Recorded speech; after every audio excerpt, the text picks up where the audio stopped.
امریکہ کے محکمہ خزانہ کے مطابق اپریل کے مہینے میں ملکی بجٹ کا خسارہ 738 ارب ڈالر تھا۔ ایک اہلکار کے مطابق یہ حکومت کی جانب سے شہریوں کی امداد پر خرچ کرنے اور اپریل کے مہینے میں ٹیکسوں کی مد میں شدید کمی کی وجہ سے ہوا۔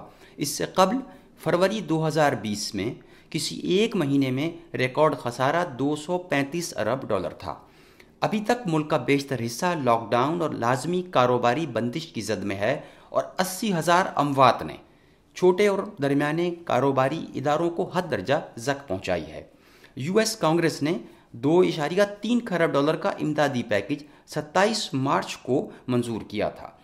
امریکہ میں اپریل کا مہینہ عام طور پر سرپلس بجٹ ظاہر کرتا ہے کیونکہ تمام شہری 15 اپریل تک اپنے ٹیکسز ادا کر دیتے ہیں، مگر وبائی صورتحال کی وجہ سے ٹیکسز کی ادائیگی 15 جولائی تک مؤخر کر دی گئی ہے۔ اس ماہ اپریل کا خسارہ گزشتہ 66 سالوں میں ہونے والے خسارے سے بھی 15 گنا زیادہ ہے۔